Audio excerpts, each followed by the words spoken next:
Thank you, I think.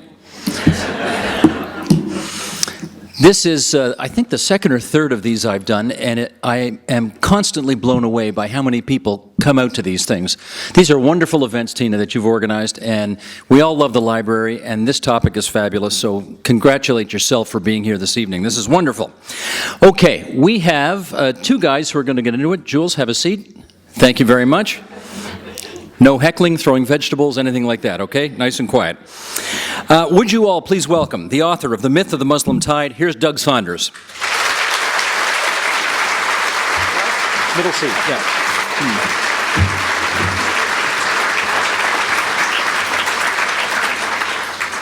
And just to add a little spice to the evening, because I don't think he's completely persuaded by the arguments made in Doug's book, would you please welcome from the National Post, here's Jonathan Kay.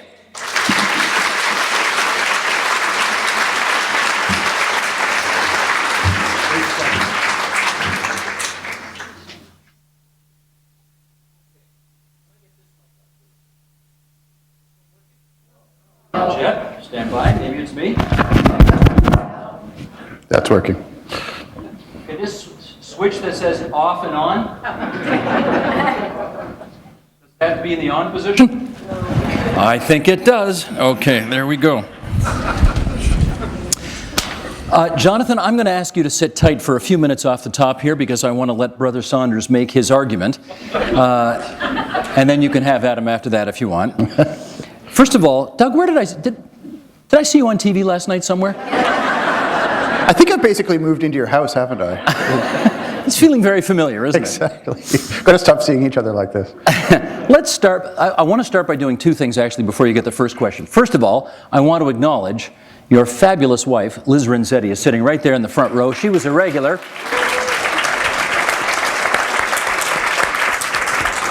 Liz is obviously with the Globe and Mail as well, but also was a regular feature on a show I used to do on TVO called Studio 2, and you graced our place many Fridays, and we had a great time when you were, do you know how long ago that is now? It's like 1940. 1940, you're right, yes.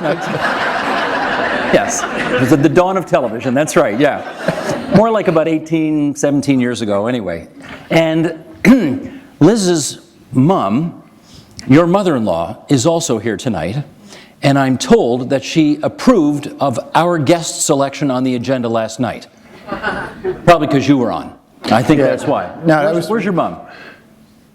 Back there. Hi, Mildred. Welcome, Mildred. Lovely to have you here tonight, too. Okay, Doug, here we go. 15 years ago, you're living in London, England. You notice, in your words, Islam closing in on your neighborhood. Describe for everybody what was happening.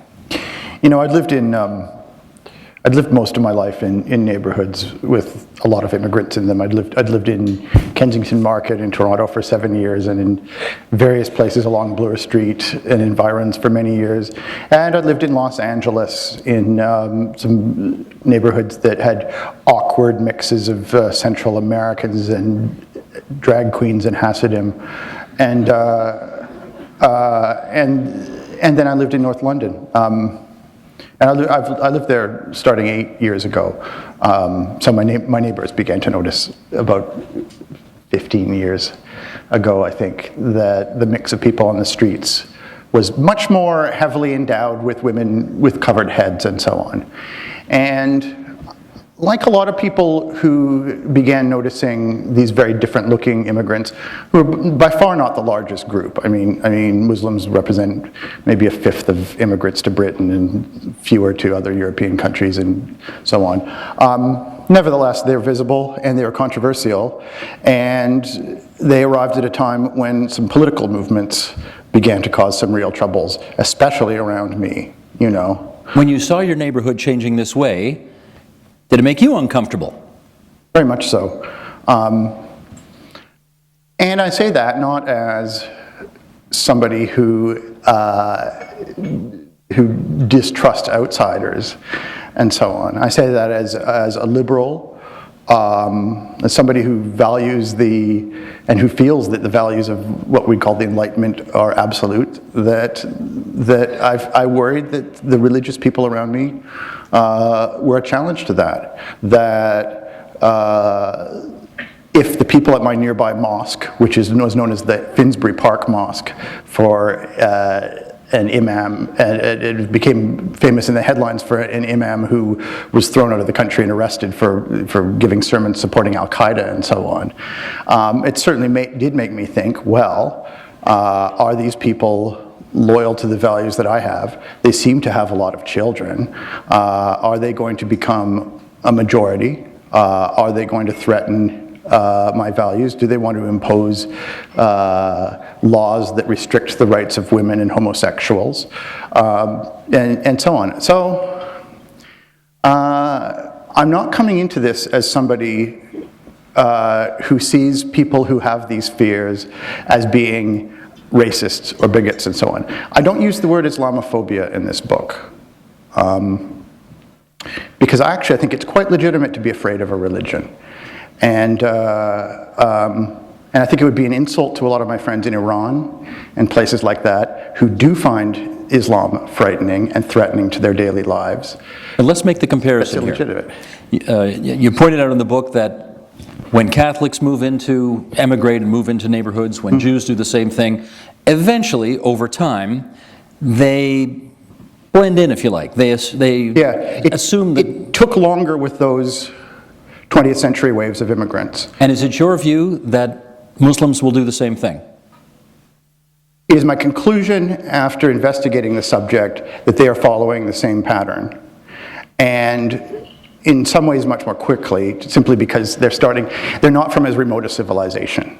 As paradoxical as it may sound. Some people say, well, you know, some guy from Poland or Italy is from the same Judeo-Christian background that formed Europe. Well, no, not really. I mean, somebody who came from Poland in 1910 or from southern Italy in 1940 was coming from a much more distant civilization than somebody who comes from Tehran or Karachi today. The world was far less connected. The margins of Europe shall we say, the values of the Enlightenment had not spread to the margins of Europe. The people who immigrated who were from religious minorities a century ago were coming from lives that were guided day and night by their religious faith, and so on. Not without exception, but very much so. It was a very religious conservative group. People who are coming from what we sort of falsely call the Islamic world now. Yes, there are some who are from some village in the Rif Mountains of Morocco or from some part of Kashmir where life is extremely religious, but they tend to be in a place where very large parts of family life and so on have been secularized in ways that we don't acknowledge. And the secularization of daily life and so on, you can be very religious and have a secularized daily life and so on, I think makes the integration pathway shorter now.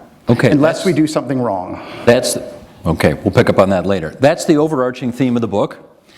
John Kay, I want to give you your first opportunity now to have at that. Do you think he's right?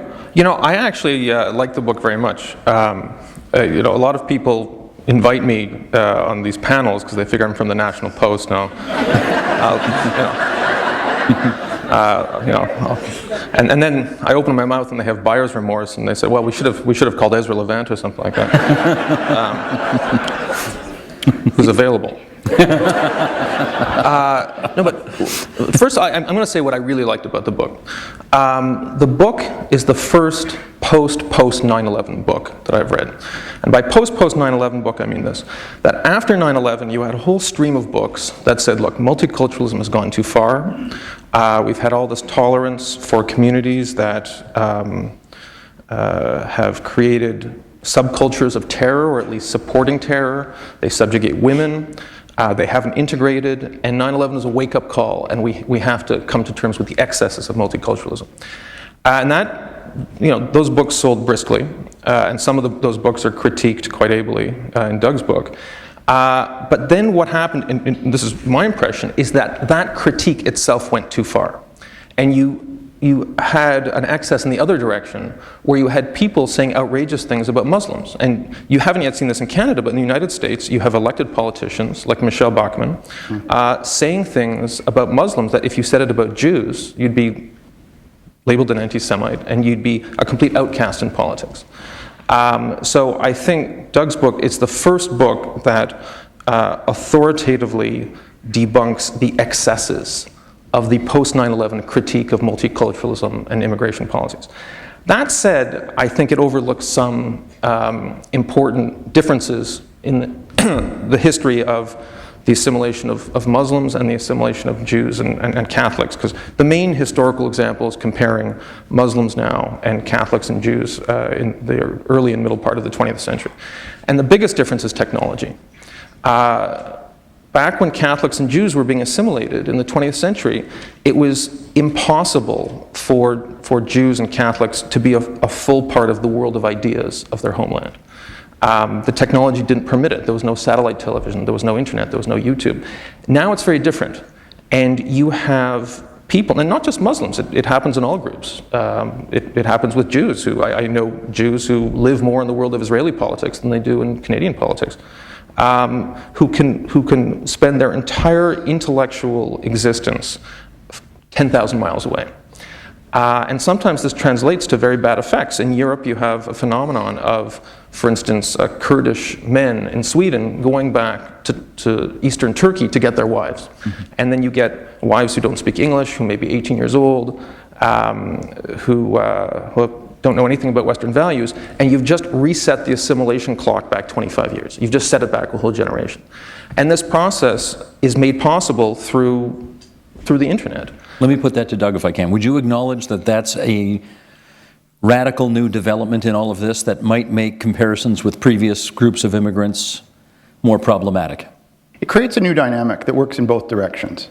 And I should say that John is indeed, as a choice of a right-wing nutcase interlocutor, particularly ill-selected, and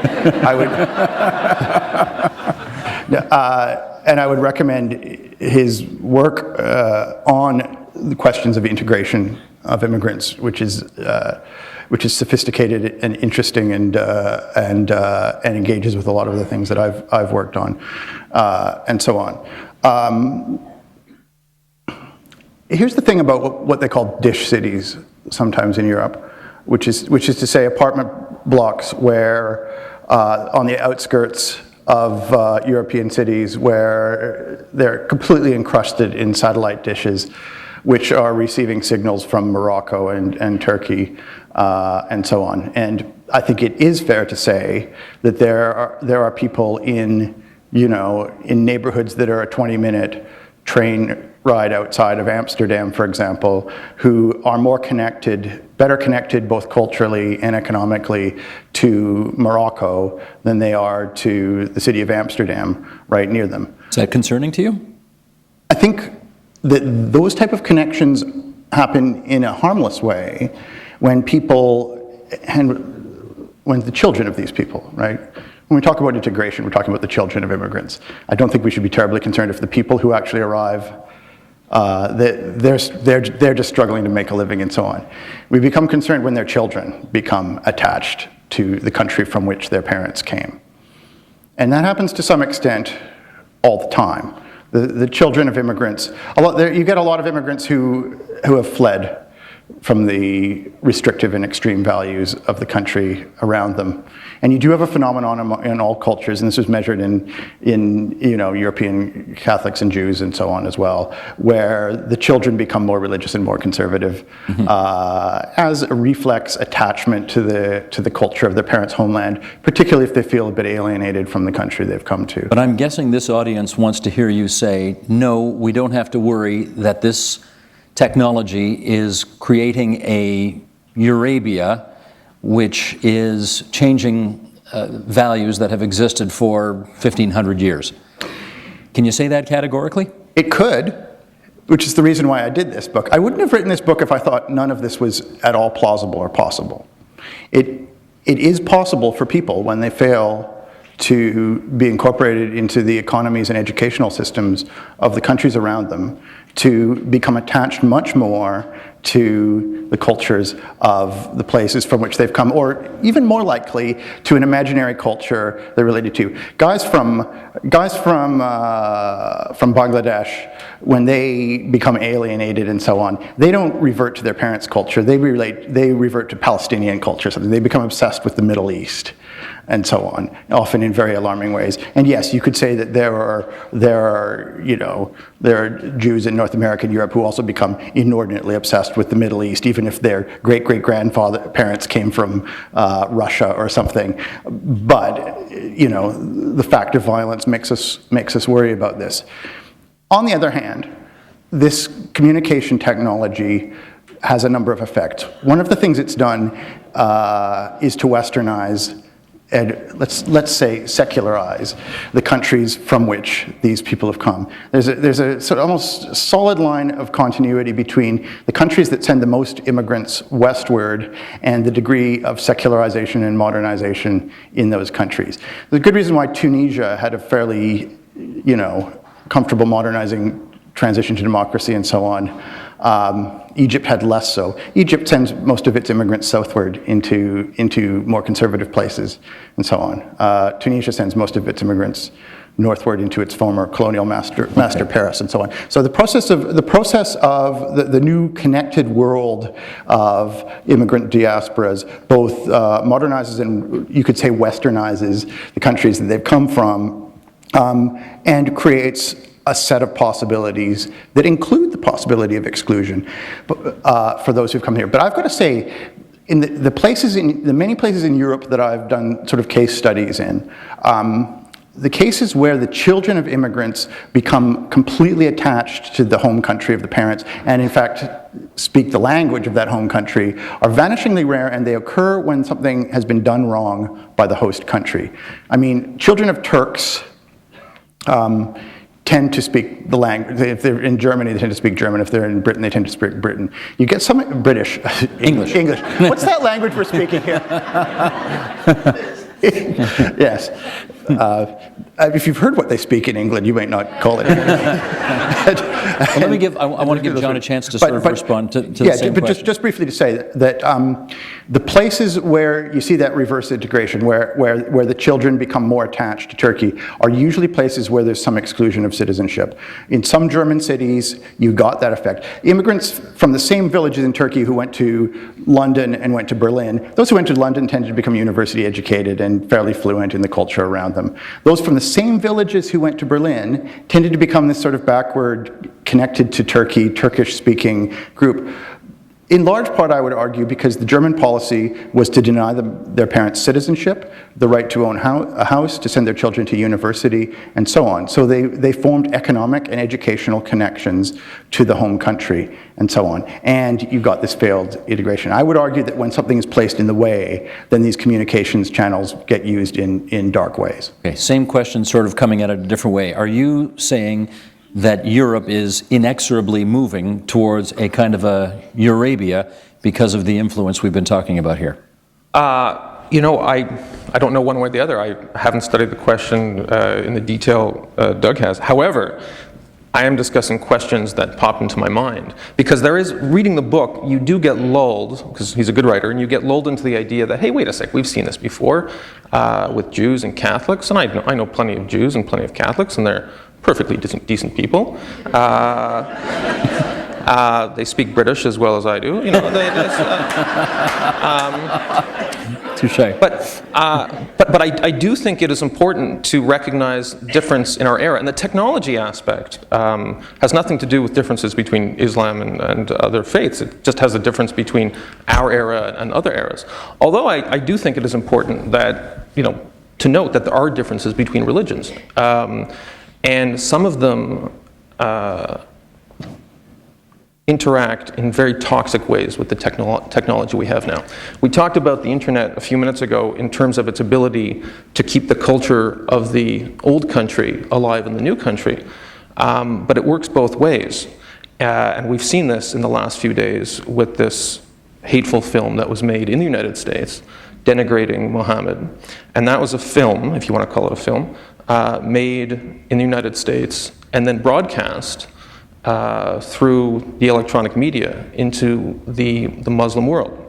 And there's been riots in several countries over it. And of course, this is something that just wouldn't have happened 50 years ago or 60 years ago because the technology didn't exist. No YouTube. It would have happened, actually. It would have happened, but in a more slow motion way. It would have lasted longer. Yeah, it would have taken longer. But what I think was very interesting about that is it's not just about the technology, it's about important differences between the two religious aspects. In the Islamic faith, and I don't want to generalize because there's obviously many variations, there generally is a taboo against a historical discussion of Muhammad's life in a way that there is no taboo, at least in modern times, about the historical life of Jesus or historical analysis of the Bible, literary analysis of the Bible. And that taboo is extremely strong. And I find it pops up in surprising ways, even when I'm talking with liberal-minded Muslims. Strong and problematic? Well, it's problematic because we live in a culture of almost total free speech. And I'm sure most people in this room, for instance, however outraged they are and disgusted they are by this film that was made by this American filmmaker, I would defend his right to do it, as horrible and disgusting as it was. And I think that's just the culture we have. Most of this free speech law in the United States and Canada originated in prosecutions made against Catholics and Jehovah's Witnesses and Jews and so on. And we determined that free speech is a value we place over the sensibilities of the religiously minded. And that is absolutely not a value that is shared in the Muslim world. It's certainly not shared in Pakistan, where you can get the death penalty. Where as recently as 2 weeks ago, you had an adolescent girl reportedly afflicted with Down syndrome who was arrested originally on the basis that she had burned a child's book that was adapted from the Quran. It wasn't even the Quran itself. And in that, if you overlay that with the technology that allows glib blasphemy to come from Western countries and be broadcast into the Muslim world, you get a very toxic combination for which there is no counterpart in the historical examples cited by Doug in his book. For those of you who haven't had a chance to read the book or hear much about it, what I'd like to do next is just spend a few moments going through some of the metrics by which Doug judges that things are not going to hell in a handcart, and then we'll have some discussion about that. Starting with, and you referenced this already, when you noticed in London, in your neighborhood, that they seem to have a lot of kids. So let's start with that, because the suspicion is Muslim populations are growing so quickly, they will soon, John, be a majority in the West and overwhelm everybody else with their non-Western values. Based on what you know, based on what you've seen and heard, does that sound right? The statistics that Doug marshals in his book are extremely convincing, and it's one of the reasons I recommend the book, because I routinely get emails from people saying, you know, in 40 years, 80% of Canada will be Muslim. You know, how do you feel about that? And I'd say, well, that doesn't sound right. You know, but I don't have the numbers at hand. But now I have a well-highlighted copy of Doug's book that I can cite chapter and verse. So the most useful aspect of the book is the compilation of that, and it comes from several well-respected studies, and I think just if that's all the book were, just a compendium of these facts, it would still be a great book. It's much more than that, but I think that's the most valuable aspect of the book, and it's a very good antidote to fear-mongering. I was especially shocked to see that in Iran, of all places, the number of children per woman has gone down to something like 2. 1.7. There you go. From 7 in the 1980s to 1.7 now, lower than France or Britain. So soon we're going to actually have a deficit of Iranians, is what you're saying. If that's your position. Anyway, the point is... I can think of some people who might argue in favor of that. The point is, it's just completely at odds with the conventional narrative of a Western world that's being overrun by Muslims. Do you want to give us some more example of some of those numbers that you have in your book?